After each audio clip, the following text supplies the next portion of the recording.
Bonjour, on se retrouve pour un nouvel avis lecture.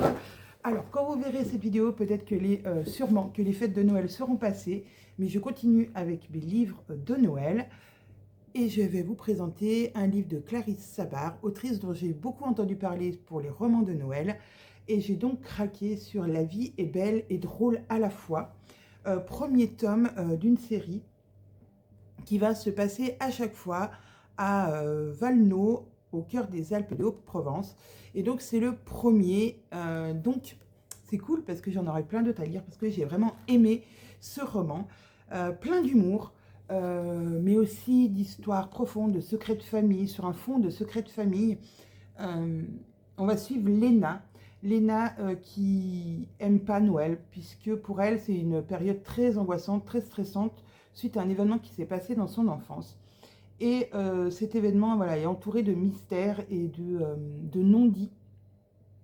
Et c'est ce qui fait que elle n'est pas vraiment en phase avec Noël. Mais cette année, sa maman on lui envoie un mail, ainsi qu'à son frère et à sa nièce, pour leur dire de venir à Valno. Elle a quelque chose d'important à leur dire.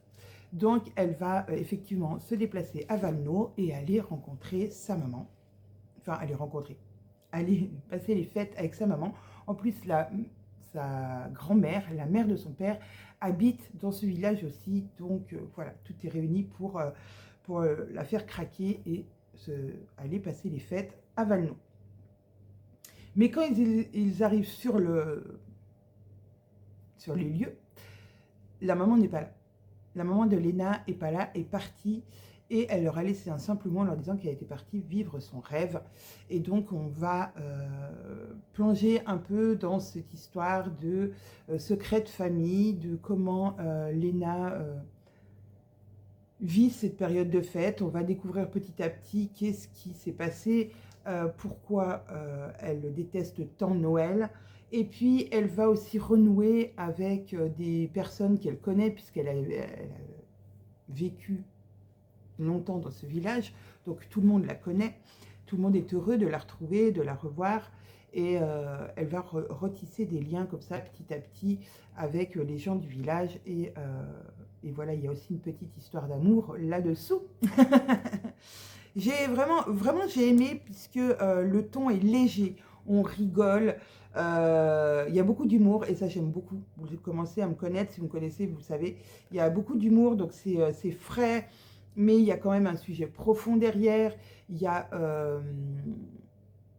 un deuil, mais il y a aussi plein de choses douces, et puis on est vraiment dans l'ambiance de Noël, puisque à Valno, ils ont mis le paquet sur les décorations, sur, sur plein de choses comme ça, donc vraiment on est dans l'ambiance de Noël. Alors oui, c'est mieux de le lire à Noël, si vous voulez le lire à Noël, mais moi je ne suis pas du style à lire des livres de Noël que à Noël. C'est pas non plus, voilà, c'est pas une obligation totale. En tout cas, je suis contente d'avoir découvert La plume de Clarisse Sabart, parce que, comme je vous ai dit, j'en avais beaucoup entendu parler. J'avais beaucoup d'attentes, et ben mes attentes ont été satisfaites, parce que vraiment, on est dans une vraie ambiance de Noël, on est dans un village en France. Il y a quand même, il y a tous les ingrédients. Il y a du suspense à des moments, il y a de l'amour, il y a donc un secret de famille qui nous tient en haleine jusqu'au bout, et on a envie de savoir ce qui s'est réellement passé à cette époque-là. Non, c'est vraiment chouette. C'est vraiment un chouette livre, et je vous le conseille si vous aimez les ambiances de neige et de Noël.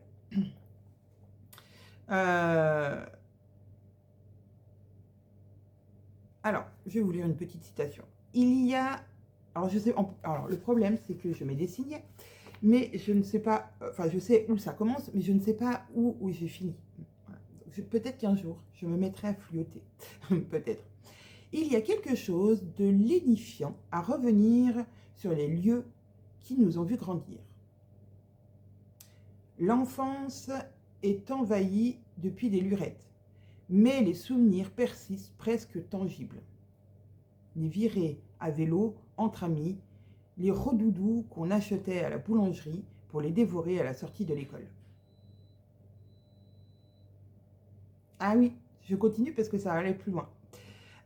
Donc les redoudous que je dévorais à la sortie de l'école, les premiers dessins, les mercredis pluvieux devant le Club Dorothée, les chansons écoutées au baladeur. J'ai d'ailleurs affiché cette pensée de Rousseau au-dessus de mon bureau. L'enfant est le sommeil de la raison, l'âge d'or de l'insouciance. J'ai beaucoup aimé. Puis ça parlait du Club Dorothée, je suis de cette époque-là. Voilà, et il y a plein, voilà. Après, je suis tellement pris dans le livre que des fois j'oublie de mettre des signets. Et là, j'en ai une autre. Vous savez ce qu'on dit? Noël au balcon. Papa et moi répondons en chœur. Rhume, enrhumé comme un con. Noël au balcon, enrhumé comme un con. Ah ouais, ça m'a fait beaucoup rire. Moi qui adore les expressions.